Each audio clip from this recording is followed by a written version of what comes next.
Bueno, buenas noches. Vamos a estudiar hoy el contrato de arrendamiento comercial.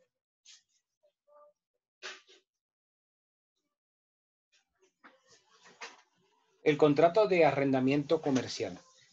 Bueno, mientras Miguel me envía la lista. Listo, doctor, ya la tiene en WhatsApp. Listo, gracias. Bueno, vamos a tratar aquí de compartir un pequeño video. En caso de que hayan problemas técnicos, el video está en el aula virtual en la sesión de hoy. Hay dos videos, pero solamente voy a compartir uno.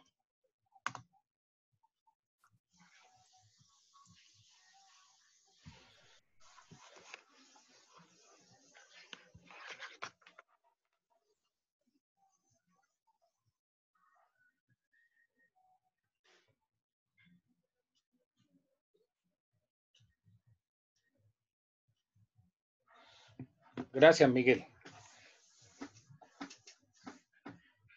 Bueno, mientras va cargando el video, entonces voy viendo si están acá presentes. Daniela. Presente, profe. Germán. Presente, doctor. ¿Está listo? Estela. Presente, profe. Doctor. Diana Duarte. Presente, doctor. Jennifer. Presente, profe. Presente. Augusto. Sí, señor. Presente. Javier. Presente, doctor. Viñez. Presente, doctor. Tania. Presente, profe. Noreidi. Presente, profe. Alberto. Presente, profe. Natalie. Aquí estoy, profe. Erika. Y Diana Valcárcel. Presente, profe Erika. Bueno.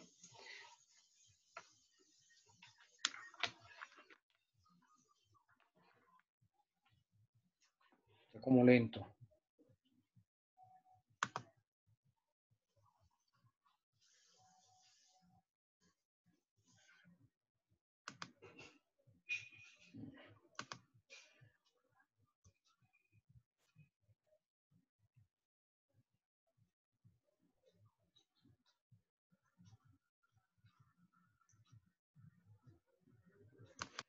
Bueno, tratemos de ponerlo entonces al final.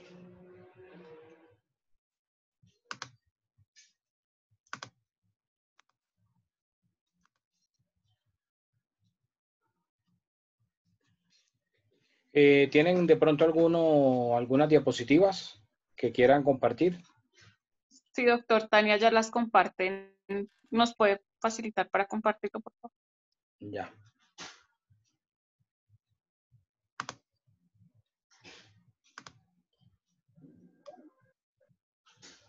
Ya las voy a compartir, profe.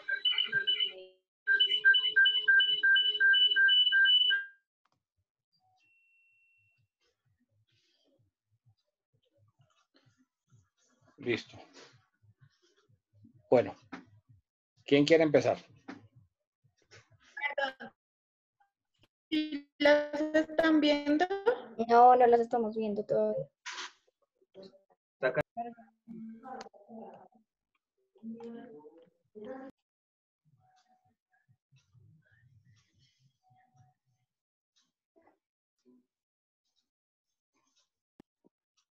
Se están cargando, Tania.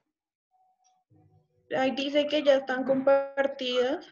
Benítez, soy socio fundador del Exos Soluciones Legales Empresariales SAS. Hoy les quiero hablar sobre el contrato de arrendamiento.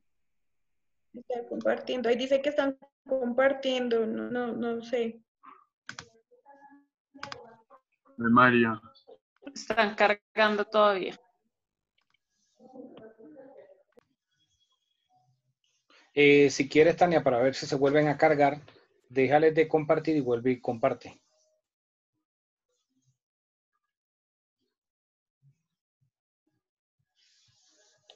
Profe, mientras carga la presentación, ¿puedo iniciar? Sí, claro, puedes arrancar.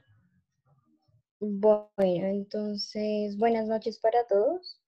El tema del día de hoy, como el profesor lo había comentado anteriormente, es el arrendamiento comercial y vamos a iniciar con la definición de un establecimiento de comercio. El establecimiento de comercio es aquel inmueble que está destinado para determinada actividad comercial. Entonces, un ejemplo de esto podríamos dar los locales que se disponen en un contrato para poder, como, no sé, generalmente se dice, establecer el negocio. Un ejemplo, no sé, Falabella, Osi, todos los demás que la mayoría de nosotros conocemos y donde generalmente somos nosotros los clientes. Es el establecimiento de comercio. Este establecimiento de comercio cuenta con unos elementos con los cuales nosotros lo reconocemos. Entonces, estos elementos son el nombre comercial, ejemplo, el nombre con el que nosotros lo conocemos, las marcas que este establecimiento de comercio maneja, que nosotros identificamos y pues a la vez de que sabemos qué marcas o qué productos maneja este establecimiento, pues nosotros así sabemos dónde dirigirnos para poder realizar alguna compra determinada. Otro de los elementos, Tania, ¿puedes cambiar la diapositiva?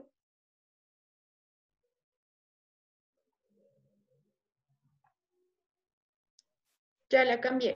¿La cambié otra vez? La de los elementos de Sí, comercio. ahí está. No la veo. Bueno, continuamos. Entonces, las creaciones industriales que hace referencia aquí al proceso productivo de la empresa o digamos de este establecimiento de comercio. Nosotros por lo general, hay veces conocemos desde el establecimiento de comercio la tienda donde nos venden directamente el producto, no conocemos su proceso productivo. En algunos establecimientos de comercio se tiene el proceso productivo, digamos la parte operativa y muy seguramente de una vez la tienda. Las mercancías que se encuentran en el almacén también son parte de este establecimiento de comercio. ¿Por qué? Porque también son parte para que el establecimiento comercial pueda desarrollar su actividad o explotar su actividad comercial. El inmobiliario y las instalaciones es una de las cosas pues importantes y también se constituyen como elementos esenciales pues del establecimiento, ya que lo conforman. Se mencionan los contratos de arrendamiento, que pues obviamente sin este contrato de arrendamiento no podríamos determinar el establecimiento comercial. ¿Por qué? Porque nosotros no podemos realizar un contrato de arrendamiento, digamos, de general para realizar una explotación comercial, por decirlo así. Los derechos y obligaciones mercantiles derivados de las actividades propias del establecimiento, es decir, a qué se dedica y la actividad comercial de este establecimiento en general. Y los dejo con mi compañero Germán. Gracias, Daniela. Buenas noches para todos. El tema que les voy a exponer hoy es precisamente la enajenación forzada en establecimiento de comercio, o sea que se hace de acuerdo al artículo 517 del Código de Comercio. Es una transferencia que se ejecuta entre dos personas. Uno es el enajenante y el otro el adquiriente. ¿Qué hacen ellos? Hacen precisamente una transferencia de un establecimiento de comercio donde tienen que reunir unos requisitos como preferir esa venta en bloque o en un estado de una unidad económica. De la misma forma, se procede en caso de liquidaciones de sociedades propietarias de establecimientos de comercio. Eso vale la pena aclarar que eso no limita para formalizar el intercambio de mercancías por un precio, sino también conlleva a la cesión del local comercial. De esta clase de contrato o de transferencia se elevan unos requisitos y unos efectos para la enajenación. Lo que primero debemos tener en cuenta es que entre las dos partes se debe efectuar por una escritura pública este documento y a la misma vez documento privado reconocido ante notario. El otro requisito de la enajenación del establecimiento de comercio se presume hecha en bloque o unidad económica. ¿Qué quiere decir? En bloque es que se vende el local y el mobiliario del mismo. Y en lo económico, que todas las deudas que se deriven de este establecimiento le corresponden también dentro del mismo contrato. En cuanto al el enajenante y el adquiriente responden solidariamente por obligaciones contraídas en el mismo. O sea, ¿qué quiere decir? Que cuando se estipule la cuestión de libros de contabilidad, que no, un ejemplo, por decir algo, hay doble contabilidad o que estos rubros no coinciden, hay una solidaridad. Si el enajenante no responde, hay solidaridad con el adquiriente. De esto se desprende esa responsabilidad. Igualmente, estas personas deben comunicar a los acreedores, más que todo a los acreedores, en cuanto se hace esa transferencia. Este acreedor o este acreedor tiene 2 meses precisamente para aceptar esa figura. Si pasa este tiempo, pues se asume que ya él acepta el nuevo adquiriente. Los problemas que surgen a raíz de esta enajenación se tienen especial cuidado con los bienes sujetos a registro. Cuando se hace esta transferencia, hay gravámenes, hay posibles gravámenes, hipotecas o futuros embargos. Hay deudas que las personas pueden adquirir, por decir el enajenante, que no están registradas en un certificado, pero que tienen deudas y que son posibles embargos hacia futuro. Todo lo concerniente a esto como proveedores o terceros también implican ese problema. O sea, se debe tener mucho cuidado en este sentido. ¿Qué es la universalidad de hecho y qué es el derecho? Es un conjunto de bienes y deudas que constituyen en todo un indivisible, como es en el patrimonio y en el caso hereditario. Perdón. Y tienen una importancia práctica esta distinción conceptual cuando se hace una transferencia.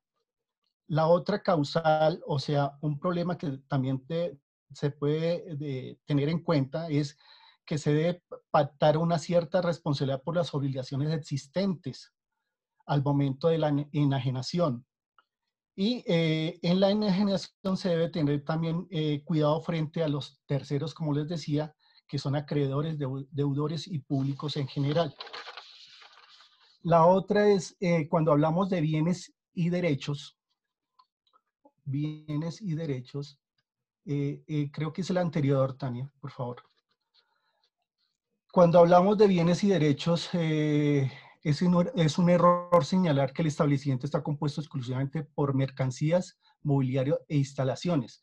Estas dependen también de los bienes y derechos que corresponden a ese adquiriente. La venta del establecimiento requiere no solamente de la asesoría jurídica, sino también contable. El enajenante debe entregar al adquiriente un balance general de una relación discriminada de los pasivos. Aquí también se debe tener cuidado porque el adquiriente, si no corrige esa situación o si no revisa minuciosamente esa contabilidad, puede tener problemas hacia futuro de carácter jurídico. Los derechos del comprador. Está la renovación del contrato, es cuando el vendedor había ocupado un local comercial a título de arriendo por más de 2 años. En este caso, los mismos derechos que goza el enajenante también los tiene el adquiriente. O sea que si en ese contrato se estipulan ciertas cosas, también repercuten en el adquiriente. La otra es el derecho a desahucio no sorpresivo, o sea que a la persona no le indiquen que tiene 10 días para desocupar el establecimiento. Tiene que ser de acuerdo a las normas. Tiene un derecho a arrendar hasta la mitad del inmueble arrendado, o a cambiarle su destinación o a cederlo. Las diferencias que surjan en el tiempo de la renovación serán solucionadas por un juez o con la intervención de peritos. El derecho a ser preferido en igualdad de circunstancias, esto es en cuanto a los locales que que están para reparar, para construir, o sea que el adquiriente debe tener una prelación en ese sentido, que cuando se renueve o se reforme, se haga la obra, él es el primero en tener esa preferencia. Con esto doy por terminado el tema y doy paso al señor Miguel Calisto. Buenas noches para todos. Dentro de lo que me tocó hablarles el derecho de renovación del contrato de arrendamiento. ¿Qué entendemos por renovación? Es un término que se utiliza cuando las partes, propietario e inquilino, realizan un nuevo contrato de arrendamiento o en su defecto, si realizan alguna modificación al contrato anteriormente firmado, es decir, si se van a manejar nuevos términos. Sucede mucho en locales comerciales en donde a partir del segundo año se pactan nuevas condiciones económicas al contrato. ¿Cuál es la diferencia entre prórroga y renovación? En la renovación, por lo general, hay nuevos términos al contrato de arrendamiento. Por ejemplo, aumento del canon y plazo. En cambio, la prórroga hace referencia a que el contrato al momento de cumplirse el plazo seguirá con las mismas condiciones de plazo y valor de la renta. ¿Qué dice la ley? La ley 820/2003, en el capítulo 2, artículo 6, estipula lo siguiente respecto a la prórroga de un contrato. El contrato de arrendamiento de vivienda urbana se entenderá prorrogado en iguales condiciones y por el mismo término inicial, siempre que cada una de las partes haya cumplido con las obligaciones a su cargo y que el arrendatario se avenga a los reajustes de la renta autorizados en esta ley. ¿Cuándo se renueva o prorroga un contrato? El inquilino tiene unos derechos estipulados por la ley. Uno de ellos hace referencia a que el arrendatario tiene el derecho a la renovación o prórroga del mismo una vez vencido el plazo inicialmente estipulado. En el Código de Comercio, artículo 518, derecho de renovación del contrato de arrendamiento, el empresario que está a título del arrendamiento haya ocupado no menos de 2 años consecutivos un inmueble con un mismo establecimiento de comercio tendrá derecho a la renovación del contrato al vencimiento del mismo, salvo en los siguientes casos. Primero, cuando el arrendatario haya incumplido el contrato.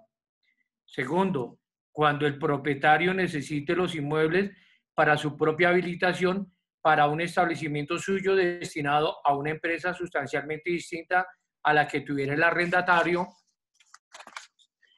cuando el inmueble deba ser reconstruido o reparado con obras necesarias que no puedan ejecutarse sin la entrega o desocupación o demolido por su estado de ruina o para la construcción de una obra nueva. Artículo 519. Las diferencias en la renovación del contrato. Las diferencias que ocurran entre las partes en el momento de la renovación del contrato del arrendamiento se decidirán por el procedimiento verbal con intervención de peritos. Los locales comerciales están regidos por el Código del Comercio. Las casas y apartamentos de vivienda están regidos por la Ley 820/2003. No hay prórroga automática. De acuerdo al artículo 518, haya ocupado no menos de 2 años consecutivos un inmueble por un mismo establecimiento de comercio, si en 2 años se ejecutó distintas actividades. No tiene derecho a la prórroga automática. Como ejemplo, 6 meses que tuvo ventas de videos, otros 6 meses una tienda y al año como un café internet. ¿Cuándo no opera la prórroga automática? Así lleva el comerciante 2 años en el inmueble, no tiene prórroga automática si el propietario necesita el inmueble para su propia habitación o para un establecimiento suyo, pero con diferente actividad distinta al arrendatario. El inmueble debe ser reconstruido, remodelado o reparado y necesariamente debe estar desocupado. Preaviso. Aviso por parte del arrendatario al arrendador debe darse con 3 meses de antelación al vencimiento del contrato inicial o al de sus prórrogas. Por lo tanto, si no lo hace así, hay lugar a una indemnización. Derecho de preferencia. El derecho de preferencia es un derecho que tiene el comerciante arrendatario para el caso de la remodelación, sea el primero que se le ofrezca los nuevos locales, sin pagar primas o valores especiales distintos al nuevo canon de arrendamiento. Con 60 días antes de terminar las obras, el propietario le informará de hacer uso de derecho de preferencia y el comerciante con 30 días antes que terminen las obras manifiesta su interés en concordancia con el artículo 521 del Código de Comercio. ¿Procede la solicitud de prórroga automática cuando se han violado las disposiciones contractuales? No, si el comerciante arrendatario incumplió el contrato, no paga cumplidamente los cánones, destinación distinta a la pactada, ejecuta actividades ilegales, etcétera. Doy paso a mi compañero que sigue con el tema de la presentación, a Estela. Gracias. Gracias, Calixto. Buenas noches para todos.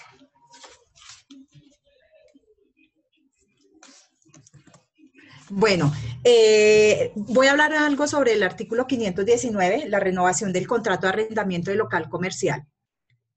El arrendamiento de los locales comerciales tiene unas reglas especiales diferentes al arrendamiento del local de vivienda urbana.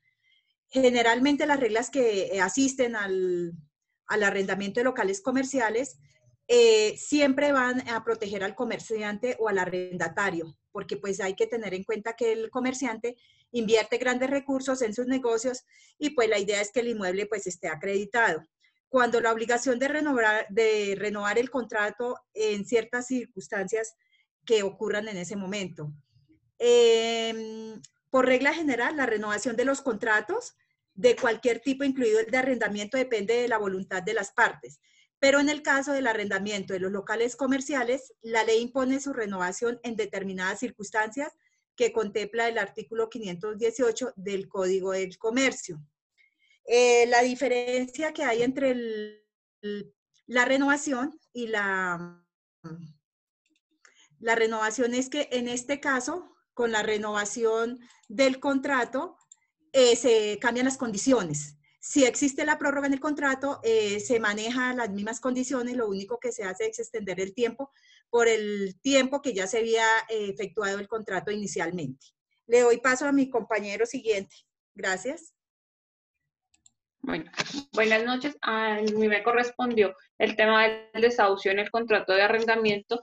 Este se ve tanto en el Código Civil como en el Código de Comercio y hace referencia, aunque el término desahucio es considerado para la Real Academia de la Lengua, el acto de desalojar un inquilino para Colombia, el término desahucio se interpreta como la necesidad de notificar el desalojo o para la terminación de un arrendamiento.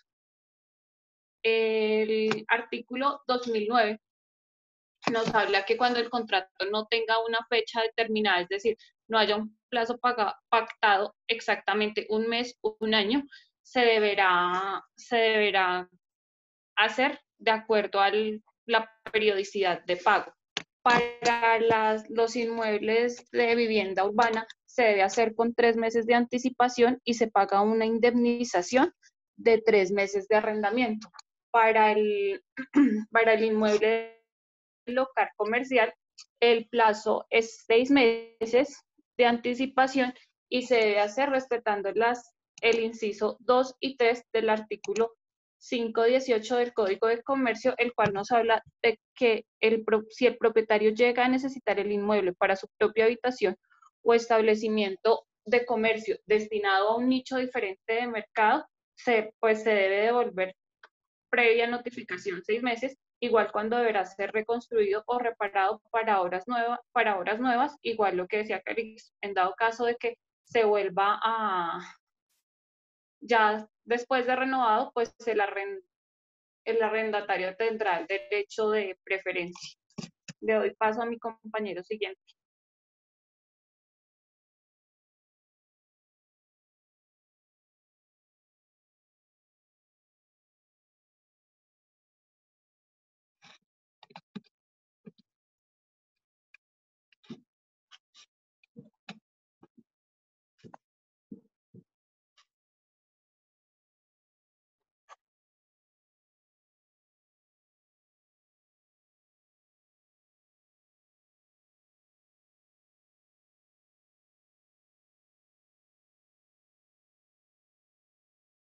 No se escucha. Ya Jennifer tuvo un problema con el audio, pero ya. Ok. Denos un segundito, por favor. Listo. Gracias. Ya, buenas noches, compañeros. Entonces, el tema del cual yo les voy a hablar es el derecho de preferencia. Ya Diana nos dio una idea más o menos en qué consiste, y es de que cuando el arrendador, por razones de que va a hacer alguna construcción en el local, no pide que desocupen el inmueble, entonces en este caso se le dará el derecho de preferencia, que consiste en que si hay otros comerciantes que quieran disponer del lugar, se le dará prioridad al que ya lo tenía. En ese caso se le deberá avisar con un plazo de 90 días antes de que finalice la obra. Se le deberá notificar al comerciante y él deberá informar si desea ejercer el derecho de preferencia con 30 días de anterioridad.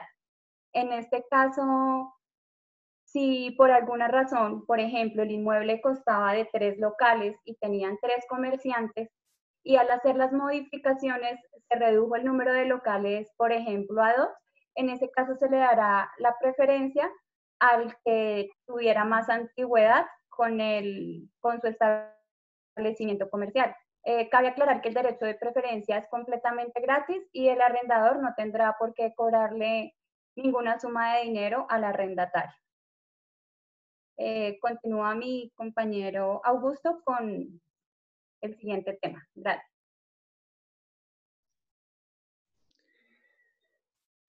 Buenas noches a todos.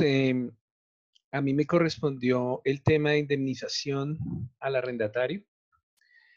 Está regulado en el artículo 522 del Código de Comercio y básicamente contempla 2 hipótesis. La primera es si el propietario no da a los locales el destino indicado o no da principio a las obras dentro de los 3 meses siguientes a la fecha de entrega.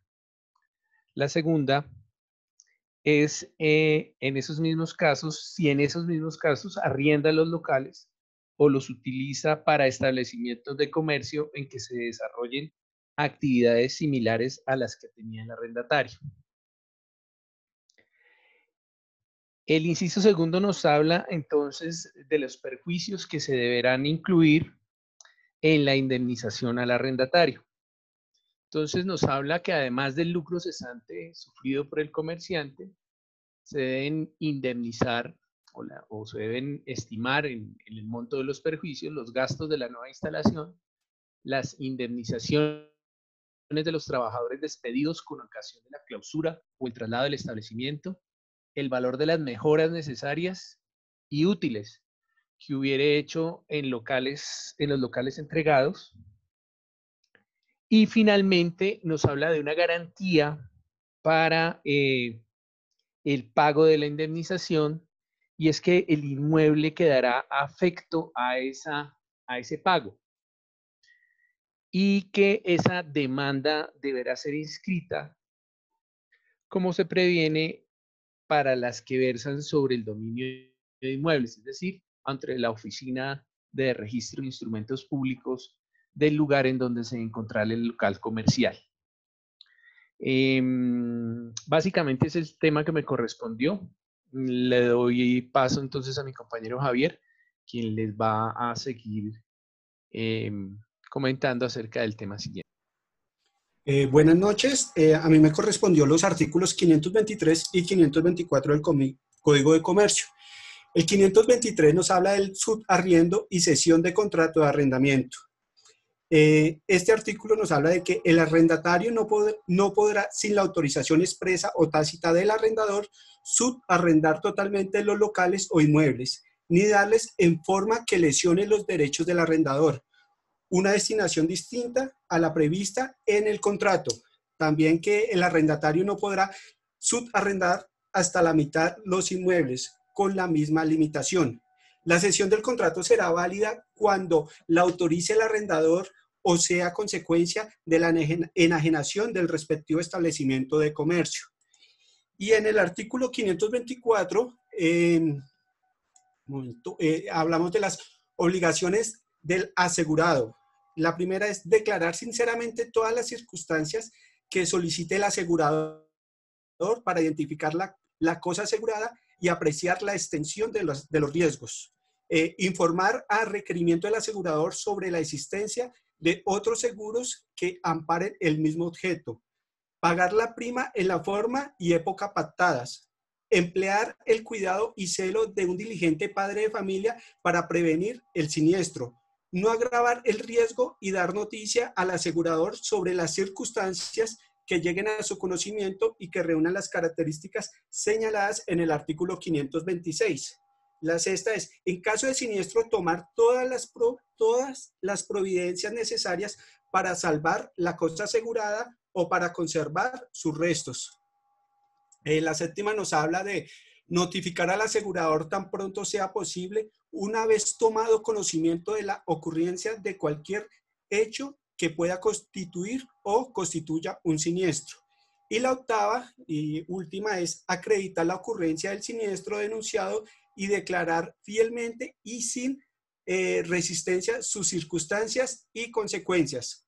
El asegurador deberá reembolsar los gastos en que razonablemente haya incurrido el asegurado para cumplir las obligaciones expresadas en el numeral sexto, y en caso de siniestro inminente también la que prescribe el numeral cuarto, que es el reembolso, no podrá exceder la suma asegurada. Doy paso al compañero Alex Briñas. Buenas noches. Vamos a mirar el capítulo 2, operaciones sobre establecimientos de comercio, el cual empieza en el artículo 525, presunción de enajenación de un establecimiento de comercio. La enajenación de un establecimiento de comercio, cualquier título, se presume hecha en bloque o comunidad económica sin necesidad de especificar detalladamente los elementos que lo integran. ¿Qué nos dice este artículo o qué se quiere referir? Que en el momento de realizar el negocio no tiene que ser específico ni tiene que ser desglosado los artículos que están dentro del negocio ni el negocio en sí. Muestra de ello sería la siguiente cláusula en el contrato de compraventa, la cual siempre describe que el vendedor se obliga a transferir el 100% del establecimiento del comercio al comprador, sin ninguna otra especificación. Artículo 526, requisitos para la enajenación. La enajenación se hará constar en escritura pública o en documento privado reconocido por los otorgantes ante funcionario competente para que produzca efectos entre las partes. Bueno, ¿qué es esto?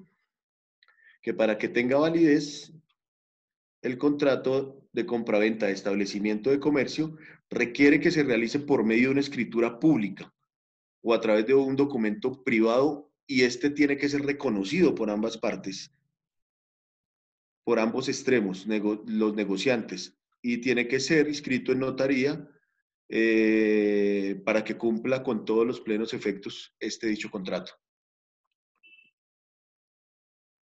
El artículo 527, entrega de balance y relación de los pasivos.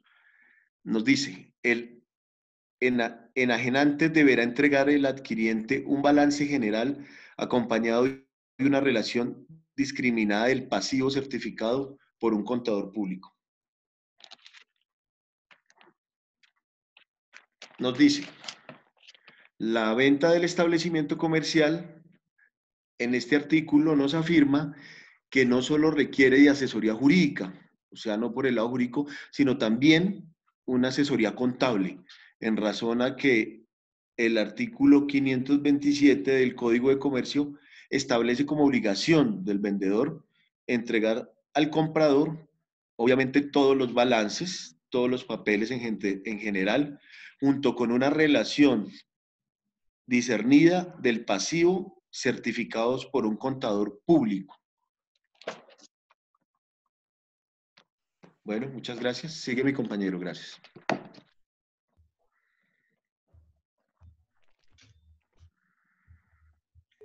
Sigo yo, profe. Dame un momento, por favor. Tranquila.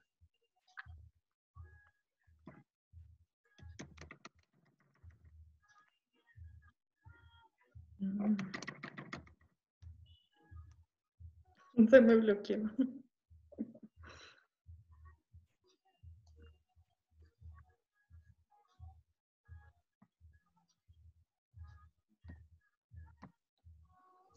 Bueno, mientras se superan esas fallas técnicas, ¿qué preguntas se han generado hasta acá?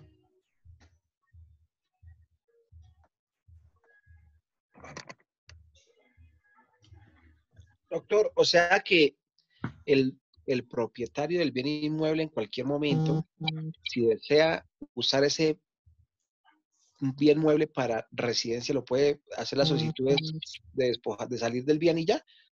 Sí, pero aclaro algo. Arrendador no es sinónimo de propietario. ¿Ok? ¿Quién es el arrendador? El arrendador es el que entrega la cosa para que la otra persona lo goce y lo disfrute.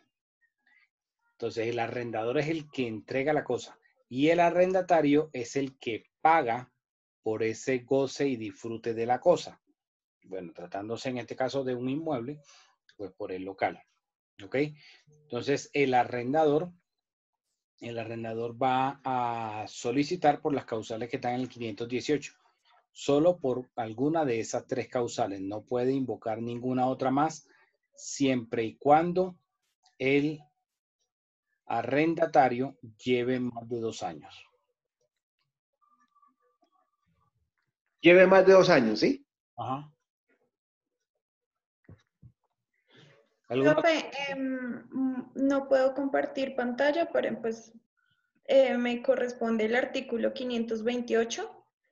Este artículo preceptúa en sus ordinales primero y segundo que se debe dar aviso de la enajenación a los acreedores cuyos créditos sean producto de las actividades a que se encuentren destinados, bueno, en establecimiento de comercio. Este aviso se da en forma expresa para los acreedores que figuran en los libros de contabilidad del comerciante y pues mediante aviso al público. Para aquellos acreedores que no obstante en llevarse la contabilidad en debida forma se encuentran en entredicho. También dice que se debe inscribir la enajenación en la Cámara de Comercio, lo cual pues es consecuencia del artículo 20 del Código de Comercio. Este artículo titula pues los actos mercantiles, que pues ya usted no lo había explicado anteriormente en alguna de las anteriores clases. Como también por efecto de de esta responsabilidad del enajenante que cesará 2 meses después de dicha inscripción, siempre y cuando se hubiera cumplido estos requisitos que mencionábamos. La enajenación hecha sin llenarse todas las exigencias expuestas, pues no quiere decir que no produzca efecto alguno, sino que simplemente no tiene la virtualidad de comprender a las personas que se vinculan pues, en una enajenación efectuada conforme a la ley. Tampoco es oponible a terceros al no cumplir los requisitos de publicidad pues, que exige el artículo 901. No sé si me permite leerlo o pues algún compañero que quiera leer el artículo 901. Es cortico. Sí, sí, si quieres, claro. ¿Alguno quiere leerlo? ¿Del Código Es de el Comercio? 901 del Código de Comercio. Yo lo leo. Artículo 901. Perdón que se me corrió aquí la hoja. Será oponible a terceros el negocio jurídico celebrado sin cumplir con los requisitos de publicidad que la ley exija. Bueno, refiriéndonos a la enajenación, pues regular o conforme pues, a la ley del establecimiento de comercio y pues teniendo en cuenta lo preceptuado pues, en el artículo 528, que es el que estoy exponiendo. No quiere decir que pues solamente después de 2 meses el adquiriente se reputa propietario, sino que hasta que no se cumpla el plazo de los 2 meses no es el adquiriente el único titular de los elementos constitutivos pues del establecimiento de comercio. En cuanto a la titularidad exclusiva de las obligaciones contraídas en el ejercicio de la actividad, a que se encuentra pues destinado el negocio, sino que tal titularidad la comparte con el enajenante, de modo que que tanto el uno como el otro dentro de dicho término deben responder por las obligaciones, ello lógicamente en beneficio de los acreedores para garantía del cumplimiento de sus créditos. Por ello, y al dirigir la pretensión contra el enajenante y el adquiriente del establecimiento de comercio, con base lógicamente con el título complejo, pues nos enfrentan a un deudor carente de patrimonio, pues si el inicialmente obligado queda sin bienes. Los créditos pues deben ser cancelados por el nuevo propietario, pues, de quien se presume que si tiene bienes suficientes pues para el pago de las acreencias, o si no, pues no se hace nada. Pasando de largo pues sobre la oposición de los acreedores por ser pues cuestión que en el presente artículo no nos ocupa, perdón, nos referimos pues a la negociación irregular del establecimiento pues de comercio, o sea, aquella en que los requisitos exigidos por la ley no se cumplieron o lo fueron parcialmente. Estas enajenaciones irregulares se pueden dar por incumplimiento de los requisitos formales y por falta de buena fe exenta de culpa en el adquiriente. El primer caso sería la falta del escrito de enajenación, caso en el cual por ser el absubstantiam, esto significa, yo por acá lo escribí, que el absubstantiam es aquella que para la existencia o validez de un acto jurídico material, la ley exige una forma instrumental determinada. Pues eso fue lo que yo encontré, pues que carece de valor la transferencia, no solo respecto a las partes, sino con mayor razón aún ante terceros. Está pues en el artículo 526 que anteriormente mi compañero lo explicó y en el 528 del Código de Comercio. Respecto al nuevo aviso que se debe dar a los acreedores, ya sea en forma personal o por prensa y radio, trae como consecuencia que el enajenante no se libere las obligaciones contraídas con ocasión de las actividades del establecimiento de comercio, sino más aún que el adquiriente sea como solidariamente responsable. Lo mismo sucede con la falta de registro de la enajenación en el registro público de comercio, que está en el artículo 991, si no estoy mal, 991 del Código de Comercio. Fuera de lo anterior, es importante analizar qué pues, efectos trae la ausencia de libros de contabilidad del enajenante y pues, la falta de balance general acompañado de la relación de pasivo. Respecto a los primeros, eso lo dice el artículo 529, que pues a continuación lo va a exponer mi compañera Noreike. Eso era todo. Muchísimas gracias. Okay.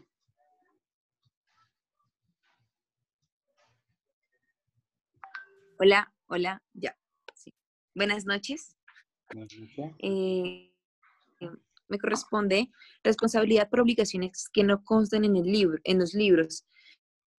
Este es el artículo 529. Dice, las obligaciones que no constan en los libros de contabilidad o en el documento de enajenación continuarán a cargo del enajenante, pero si el adquiriente no demuestra buena fe, exenta de culpa, responderá solidariamente con aquel de dicha obligación. Entonces, ¿qué quiere decir esto? Si el adquiriente no demuestra buena fe, exenta de la culpa, responderá solidariamente con aquel dicha de las obligaciones. Este lo encontré exequible por una Corte Constitucional mediante una sentencia C-963 del 1 de diciembre del 99. El magistrado Carlos Gaviria da las razones que fundamentan esta decisión, que fueron las siguientes. La expresión acusada de la norma mercantil no contraviene ninguna norma del ordenamiento jurídico, pues no se parte del supuesto de la mala fe del comerciante, sino que por el contrario se impone al adquiriente la obligación de asumir una conducta diligente, oportuna, activa, libre de culpa, so pena de resultar solidariamente responsable por las acreencias del establecimiento que no figuren en los libros de la contabilidad. Con esta medida se busca garantizar el cumplimiento de los compromisos legítimamente adquiridos durante el desarrollo de la empresa, evitando que quien la adquiera se escude en su torpeza o desinterés para evadir el cumplimiento. Se busca proteger las funciones de la contabilidad mercantil, señalando la utilidad práctica de llevar los registros veraces y ciertos de la actividad comercial. También dice que se tiene como objeto velar por la transparencia del intercambio jurídico y económico de los bienes y la seguridad de los derechos de quienes contratan con dichas personas. En eso viene la contabilidad mercantil, la responsabilidad solidaria y la buena fe exenta de culpa. Ese es el primer artículo que expongo. Y el siguiente, por favor. Ya, gracias. El siguiente es oposición de acreedores. Este artículo está en el 530 del Código de Comercio. Los acreedores que se opongan tendrán derecho a exigir las garantías o seguridades del caso para el pago de sus créditos, y si estas no se puede presentar oportunamente, será exigibles aún las obligaciones a plazo. Este derecho solo podrá ejercitarse dentro de los 2 meses siguientes de la fecha del registro de la enajenación del establecimiento. De acuerdo con los acreedores, el que se oponga tendrá derecho a exigir las garantías o seguridades del caso para el pago de sus créditos, y si estas no se presentan oportunamente, serán exigibles aún en las obligaciones a plazo. Listo, profe, eso es todo. Ok. Gracias. ¿Quién sigue? Buenas noches, profe, sigo yo. Buenas noches. El artículo que me correspondió es el 531, que habla sobre la inexactitud de los libros de contabilidad en la enajenación. Según este artículo, el adquiriente del establecimiento de comercio puede interponer una acción para que el enajenante le restituya la diferencia del valor proveniente de tales inexactitudes sin prejuicio de una indemnización a la que haya lugar, lo cual se hará por peritos. Lo que quiere decir este artículo o habla es, digamos que si yo tengo un local y se lo vendo al profesor Larios en 20 millones y nos ponemos a revisar los libros de contabilidad y en los libros dice que el local vale 15 millones, entonces yo tengo un tiempo, una próloga de 6 meses para devolverle 5 millones al profesor, y en ese término de los 6 meses no hay ninguna indemnización que yo pueda hacerle o que tenga el profesor o Larios para devolverle. Si eso se hace en una compraventa con libros de contabilidad abiertos, se lleva a cabo una due diligence para conocer a fondo la situación contable y buscar posibles desfases. Lo que quiere decir esto de la due diligence es un procedimiento que se hace de los libros contables para verificar que todo esté en orden, que no hayan desfases en los libros, que lo que yo le diga al posible comprador es lo que debe ser, que no hayan desfases ni nada de eso. Sobre eso era mi artículo, profe. Okay. Gracias.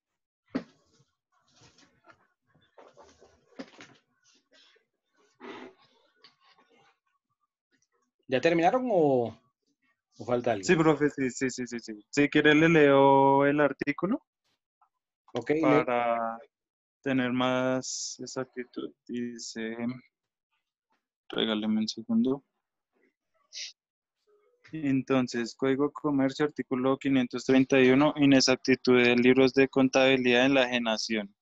En la enajenación. Si la enajenación se hiciere con base en los libros de contabilidad y en estos resultare inexactitudes que impliquen un menor valor del establecimiento enajenado, el enajenante deberá restituir al adquiriente la diferencia del valor proveniente de tales inexactitudes sin prejuicio de la indemnización a la que haya lugar. La regulación de la diferencia de valor y de los prejuicios se hará con peritos. Esta acción prescribe en 6 meses. Listo, profe, ese es el artículo. Ok. ¿Quién falta? Sigo yo, profe. Okay. Bueno, a mí me correspondió el artículo 532, perdón, que es la prenda de establecimiento de comercio. Bueno, como sabemos, la prenda es un contrato en virtud del cual se constituye un derecho real sobre un bien inmueble enajenable y para garantizar el cumplimiento de esa obligación y su preferencia en el pago.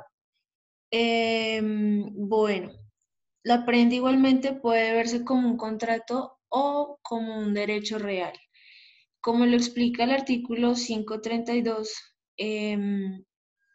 pues dice que a falta de estipulación en este contrato, se tendrán como efectos de la prenda todos los elementos determinados en el artículo 516, que son los elementos que conforman el establecimiento. Cuando la prenda se haga extensiva a tales activos, los que se hayan enajenado o consumido se tendrán como subrogados por los que produzcan o adquieran en el curso de las actividades del establecimiento. Y el siguiente es el artículo 533, que es el arrendamiento, usufructo y anticresis de los establecimientos de comercio. Lo leo. Los establecimientos de comercio podrán ser objeto de contrato de arrendamiento, usufructo, anticresis y cualesquiera operaciones que transfieran, limiten o modifiquen su propiedad, el derecho a administrarlos con los requisitos y bajo las sanciones que se indican en el artículo 526, que son los requisitos de la enajenación. Pues ese artículo pues básicamente da la libertad al dueño del establecimiento o a la persona que maneje el establecimiento de poder hacer los negocios como él desea, o sea, tiene la libertad de hacer todo lo que el artículo dice con ese establecimiento. Y ya, no sé qué compañero sigue. Buenas noches, profe. Bueno, profe, vamos a hacer un comparativo en cuanto a lo que tiene que ver con el arrendamiento de vivienda urbana y el arrendamiento de local comercial. Lo primero que tenemos que tener en cuenta es que el arrendamiento de vivienda está reglamentado por la Ley 820 del 2003 y todo lo que tiene que ver con los locales comerciales está dentro del Código de Comercio del artículo 518 al artículo 524. Entonces, digamos que esa es una de las grandes diferencias, es que lo tenemos partido en dos leyes totalmente diferentes. Hay algo que me llamó mucho la atención y es a la hora del incremento del arriendo. En el arriendo de vivienda lo debemos hacer a los 12 meses cumplidos el año de que la persona tenga el arrendamiento. Y en un arrendamiento de local comercial se debe realizar la renovación del mismo después de 2 años consecutivos, de que la persona tenga la acreditación del mismo. Digamos que también para poder solicitarle al arrendatario el inmueble se debe realizar en la vivienda urbana, se debe hacer de 3 meses de anticipación para poder realizar esta actividad, y con el arrendamiento comercial se debe hacer 6 meses antes. Hay unas causales de las cuales el arrendamiento comercial, digamos que tienen se prescribe cierta acción, y eso está en el artículo 518, en las cuales el caso del contrato será de vencimiento cuando el arrendatario haya incumplido, digamos, el contrato durante ese tiempo, cuando el propietario necesite el inmueble para ocuparlo como una habitación o lo necesite, digamos, para una utilidad propia, para tenerlo también, digamos, como local comercial propio. También se debe tener en cuenta de la reconstrucción del inmueble, deberá hacerse entrega del mismo. Y listo, profe. Y creo que falta mi compañerita Diana. Ok.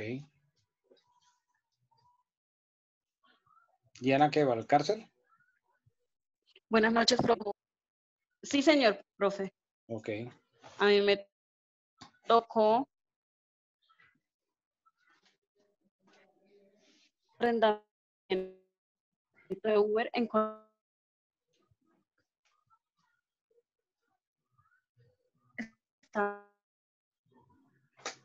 Problemas de audio, compañera. se habla sobre en el vehículo que se están transportando.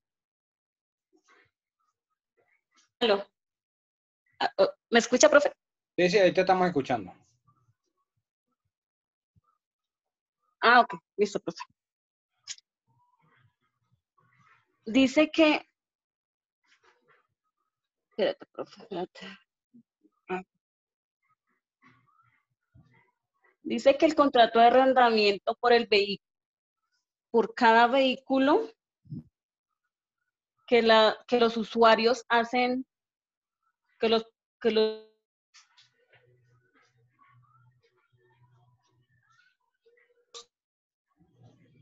solicitar, hay que hacer un contrato solo como intermediario. Este cambio pues ha llevado a muchos a preguntarse qué suele pasar que si sucede algún accidente. Pues nosotros como usuarios vamos a responder sobre lo que pase. Nos toca ser responsables si pasa, si se raya o si se llega a pinchar alguna llanta o algún accidente que pase, pues eso va a ser sobre la responsabilidad de nosotros.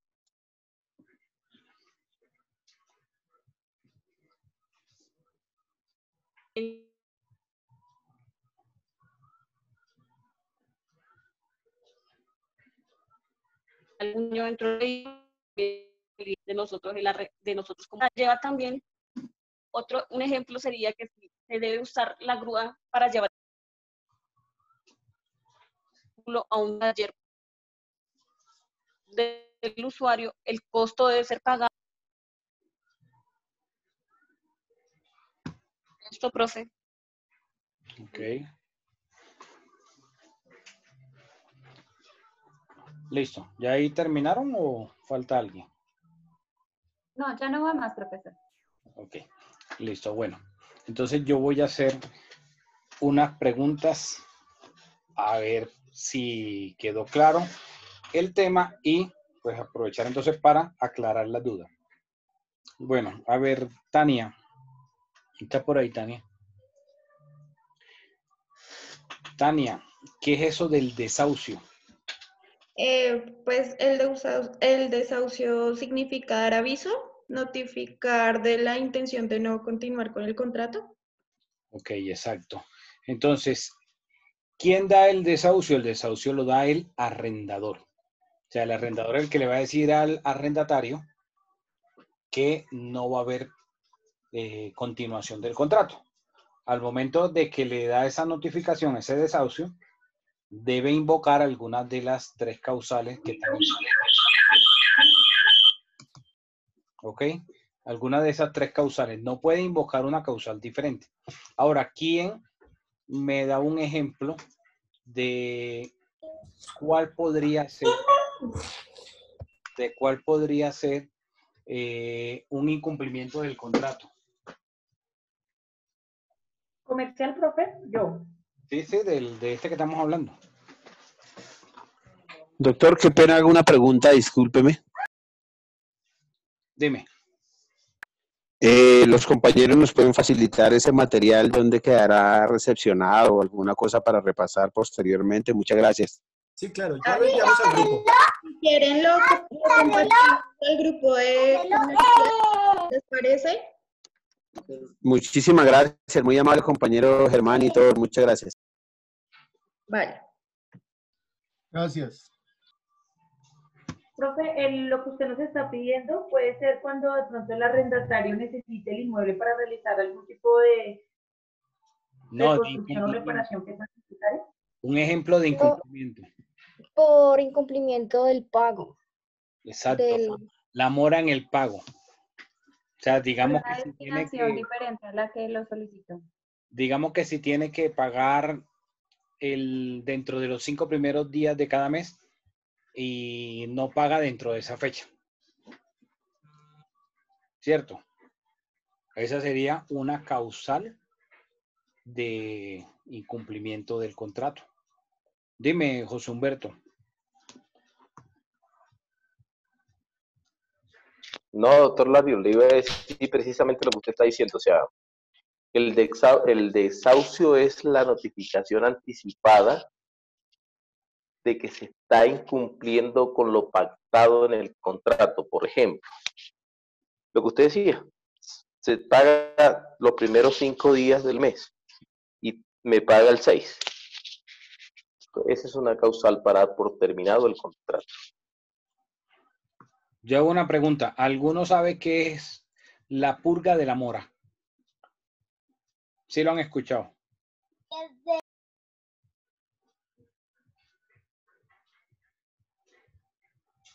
La purga de la mora. Es el acto del cual el acreedor renuncia a los derechos de reclamación que le concede la presión de la mora al deudor. Exacto. Muy bien, Calisto. Ponte más 0,5. Gracias, doctor Larios. La purga de la mora es la siguiente. Cuando el arrendatario en un contrato de arrendamiento empieza a pagar fuera del plazo estipulado dentro del contrato. Digamos que si tiene que pagar dentro de los 5 primeros días de cada mes y empieza de pronto un mes a pagar el 6, otro mes empieza a pagar el 10, el otro el 8 y así sucesivamente. Entonces, no significa que el hecho de que el arrendador le haya recibido ese pago fuera de la fecha estipulada, no significa que le va a borrar la mora. O sea, la mora se mantiene. Entonces, la mora, para que no se purgue, es decir, para que no vaya a perder ese derecho de invocar esa causal, debe establecerse por escrito en el contrato. Entonces, si en el contrato no se estableció plenamente que el arrendador, el hecho de recibir fuera del plazo el canon no purgaba la mora, si no se estableció en esos términos, se entiende de que la tolerancia a recibirle fuera del plazo ya borró esa mora y entonces el arrendador no puede invocarla para pedir la restitución. ¿Ok? O sea, si no se establece que no se va a purgar, entonces significa que si tenía que pagar el 5 de cada mes y un mes pago el 6 y otro mes paga el 8, otro el 10, esa mora no la puede invocar luego el arrendador. ¿Ok? Entonces, si ustedes van a en algún momento a celebrar un contrato de arriendo, de lo que sea, de una vivienda, de un local, de lo que sea, y ustedes compran esos formatos chimbos que a veces se consiguen por ahí en las papelerías, esos formatos Minerva, en esos formatos no se establece ese tipo de cláusula. Es decir, Profe, yo tengo una pregunta, pero digamos que en los contratos de arrendamiento, con la persona, con el arrendador, cuando uno hace el contrato, bueno, uno se muda el 10, el 15, pero le dan a uno, o el arrendador le dice, tiene 5 días hábiles, digamos así, después del 25 para poder pagar, pues, su canon. Y eso viene dentro el contrato que uno hace, o eso lo establece el arrendador si lo quiere hacer. Lo establece el arrendador, porque el arrendador es el que va a decir, ¿sí? Digamos, los plazos, y en caso de que haya algún tipo de exoneración parcial o algo, lo va a establecer en el contrato. Pero lo importante es que quede claro el concepto de que si se pacta dentro del contrato una cláusula donde diga que el solo hecho que el arrendador reciba el pago del canon fuera de la fecha no va a borrar la mora. O sea, así la reciba, incurrió en mora igualito. Pero eso solo si se establece en el contrato. Si no se menciona nada y lo recibe fuera de las fechas, entonces después no puede invocar esa mora porque él la toleró y lo recibió fuera del plazo. ¿Ok? ¿Alguna otra pregunta? Sí, profe, o sea que si se establece esa regla dentro del contrato, digamos, listo, no puedo pagar en la fecha que es, automáticamente entonces el arrendador ya puede de una vez pedir el inmueble o invocar o ejecutarlo. ¿Cómo? Si la persona no pagó en el momento, digamos, si no establece esa purga, quiere decir, si el arrendatario no pagó exactamente, bueno, un día antes o así, o a la fecha exacta de pago, si no lo hizo y está invocada esta cláusula, o sea, si le recibe, digamos, después, o sea, no recibe el canon establecido en el contrato, O sea, automáticamente él se para ahí y puede pedir la restitución del No, inmueble. ojo, son dos cosas diferentes. El arrendador, si no recibe el pago dentro de las fechas, para hacer incurrir al arrendatario en mora, la ley 820 de 2003 le permite, tiene, digamos, una forma o permite que pueda el arrendatario incurrir que se le provoque la mora. ¿Y cómo lo hace? Consignando en el Banco Agrario el título judicial a nombre del arrendador. Va al Banco Agrario, hace el depósito judicial y ese título que le entregan del depósito lo envía por correo certificado, pero debe enviarlo por correo certificado dentro de los 5 días hábiles después de que hizo el depósito. Y el depósito debe realizarlo dentro de la fecha de pago. De esa forma, si el arrendador se la quiere dar de vivo, quiere ser muy abeja, no va a hacer incurrir en mora al arrendatario. Lo que digo es lo contrario, que sea el arrendatario quien incumpla y pague fuera de la fecha. Entonces, el arrendatario, ¿qué va a pensar?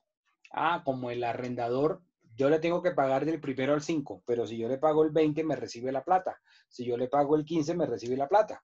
Entonces no hay problema, ¿sí? Porque me está recibiendo la plata, no estoy incumpliendo. Eso puede pensar el arrendatario.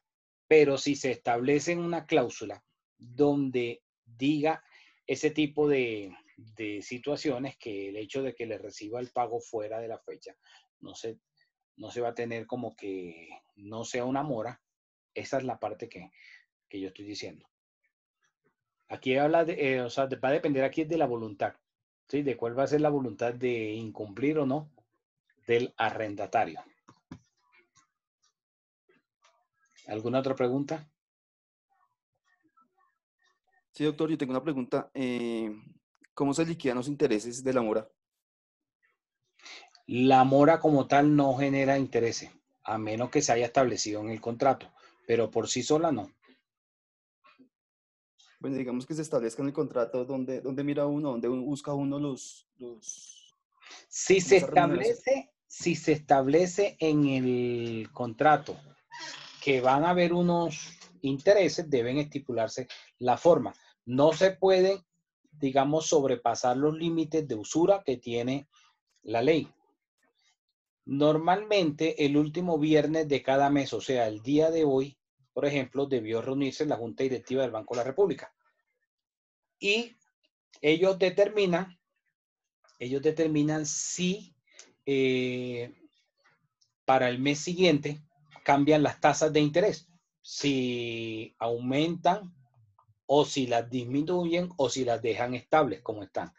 Entonces, hay que estar viendo mes por mes cuál es la tasa de interés permitida para ese mes. Y entonces, en el caso de pactar esos intereses moratorios, cualquiera que sea el tipo de contrato o la situación, no puede sobrepasar ese tipo de intereses.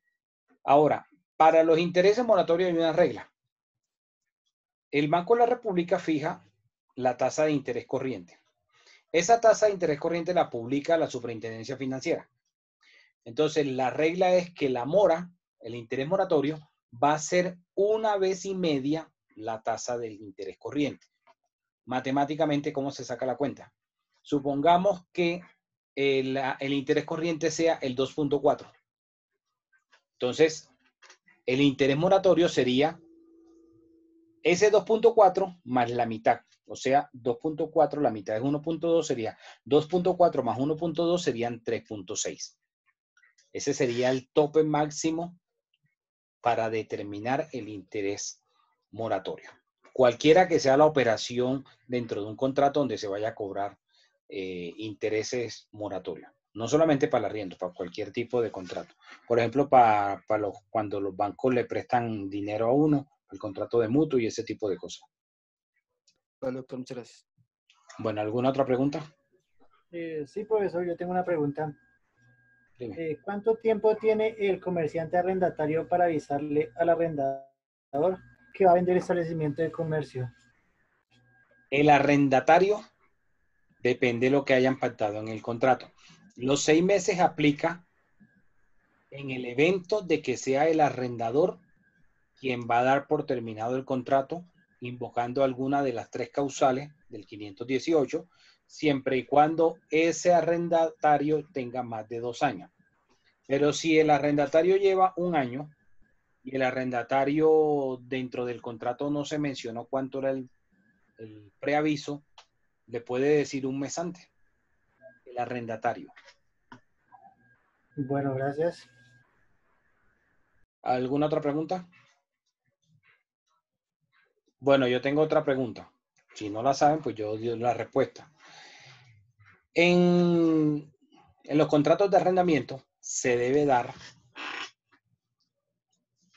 hay unas situaciones que se llaman las reparaciones locativas y las reparaciones necesarias. ¿Cuáles son las reparaciones locativas? ¿Alguno leyó esa parte en el Código Civil? Doctor, las reparaciones locativas es lo que se hace por dentro, el cambio de, por decir algo, pisos, enchapar baños, pintar, cambiar el menaje. Esos son reparaciones locativas. Esas les corresponden al arrendador. Los que se deben realizar para mantener el inmueble arrendado en el mismo estado en que se recibió.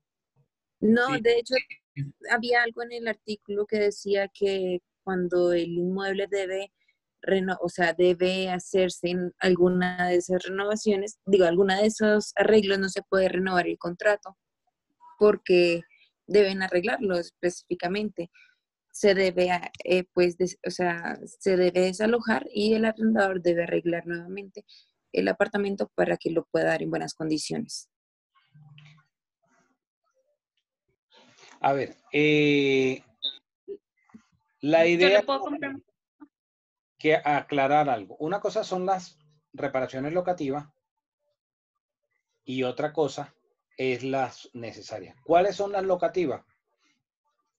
Las locativas son aquellas que van a permitir mantener en buen estado la cosa. Ejemplo, la pintura. Esas son las locativas. Las locativas le corresponden al arrendatario y las necesarias le corresponden al arrendador. Son Al arrendador. que debe el arrendador realizar para permitirle el buen uso y disfrute del bien. Un ejemplo, si se rompe una teja y hay unas goteras, ¿sí? Eso no es responsabilidad del arrendatario. Eso es una reparación necesaria que debe correr por cuenta del arrendador. Ahora, si el arrendador no lo hace, el arrendatario, y ahí la 820 permite que el arrendatario lo pueda hacer, y el arrendatario puede descontarle el valor de la reparación del canon de arrendamiento. Entonces, ¿cuál es lo que dice la norma? La norma dice que puede descontarle un 30% del canon de arrendamiento dentro del mes. Entonces, pongamos el ejemplo, si el canon de arrendamiento es 1.000.000 de pesos y el arreglo costó 900.000, no es que el arrendatario va a decir, entonces de este mes, como yo mandé a hacer la reparación, fueron 900.000 pesos, yo solo pago la diferencia, 100.000. No, no puede descontar todo por la derecha. Lo que puede descontarle por la derecha es 300.000 pesos, ¿sí? Entonces, 300.000 pesos un mes, en el otro mes otros 300.000 y en el otro mes los otros 300.000 pesos. Eso en caso de que nos haga la reparación necesaria el arrendador. ¿Ok? Artículo 1985 del Código Civil. Sí. Doctor, lo que pasa es que hay adicional en el código que acaba de enunciar, en el artículo que acaba de enunciar Calixto, dice que también si se puede hacer ese acuerdo mediante contrato que no sea, digamos, las necesarias a cargo del arrendador y las otras a nombre del arrendatario, sino que si acuerdan por el medio del contrato, también se puede hacer. Lo que pasa es que debe quedar estipulado en el contrato. ¿Alguna duda?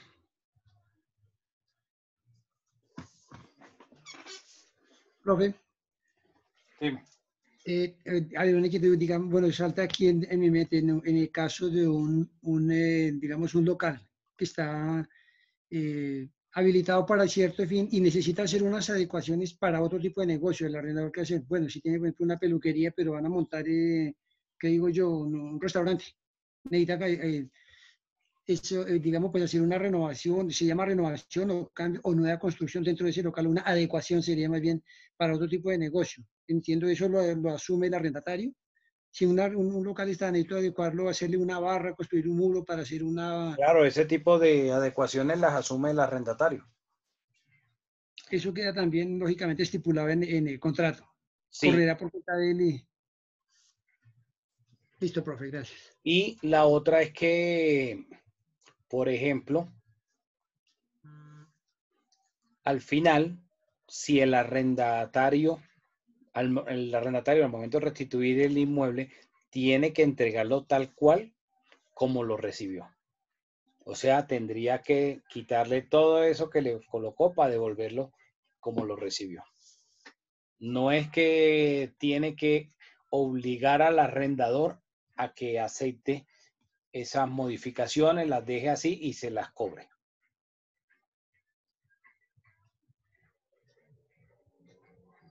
Listo, profe, gracias. Una pregunta. Dime. El contrato de arriendo se debe renovar. ¿Tiene alguna fecha, un término? O sea, mensual, anual, cada 2 años, 3 años, 4 años, o no. ¿Que si hay un plazo mínimo para el contrato? Sí, pero para renovarlo. No. ¿No? No hay. Ok. Ahora,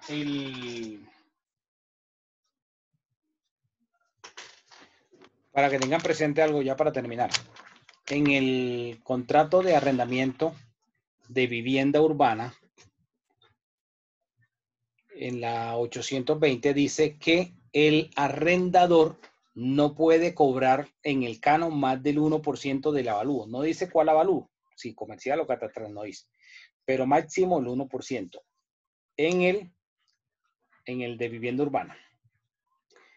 Y el incremento anual no puede superar la inflación, el IPC. Entonces, eso en la de vivienda urbana, pero en el de arrendamiento comercial no hay esa regla. O sea, no hay topes para determinar el canon y frente al aumento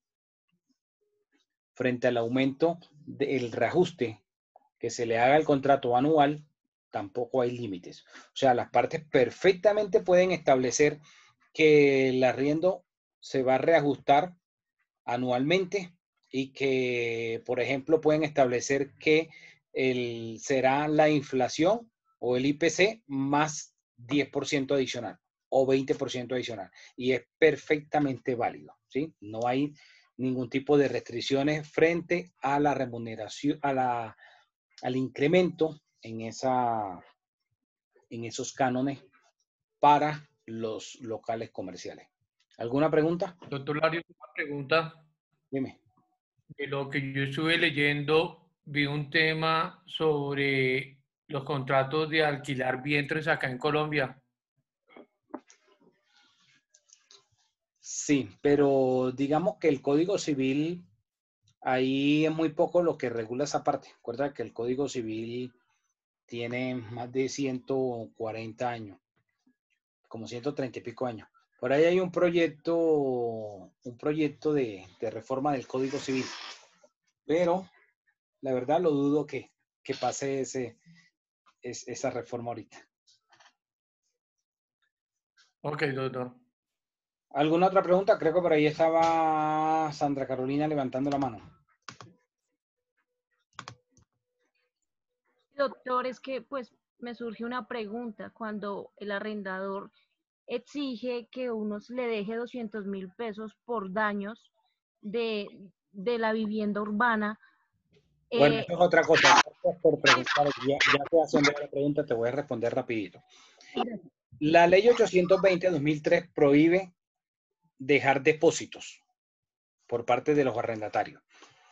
Antes la ley, creo que era la ley 56 del 85, la que era la anterior ley de arrendamiento de vivienda urbana, permitía que se dieran depósitos. Entonces ahorita en la 820 está prohibido el depósito, a menos que ese depósito sea solo para garantizar el pago de los servicios públicos. Entonces le han buscado la comba al palo. ¿Y cómo le han buscado la comba al palo? Le dicen, bueno, como usted no tiene fiadores, ustedes saben que nadie va a querer ser fiador de otro, le dan la posibilidad que busque una aseguradora para que le venda una póliza de arrendamiento. La aseguradora le pide inicialmente una cantidad de requisitos y de documentos iguales o peores que los que le va a pedir la inmobiliaria. Entonces le dan una opción y le dicen, bueno, nosotros le podemos arrendar, le podemos dar la póliza de arrendamiento y podemos avalar, pero si usted constituye un CDT. Y ese CDT va a terminar siendo un depósito. Entonces ya no se lo van a entregar porque lo que funcionaba anteriormente era que el depósito lo recibía el arrendador, esa suma de dinero en efectivo, y ahorita no, ahorita lo hacen a través de esa forma de ese CDT. Y lo peor es, por lo menos esto para vivienda urbana, lo peor es que terminan pidiendo en ese depósito disfrazado sumas entre 3 y 10 cánones de arrendamiento, dependiendo, como dirían popularmente, según el marrano. Entonces, esa es la forma como le buscan el quiebre a la norma, pero la 820 prohíbe el depósito. Solo se puede dejar una pequeña suma para los servicios públicos, únicamente. ¿Ok? ¿Alguna otra pregunta? Gracias. Bueno, entonces... Profe, pero mira, yo expongo, el lunes me toca la exposición, el martes, qué pena. Entonces, tendría plazo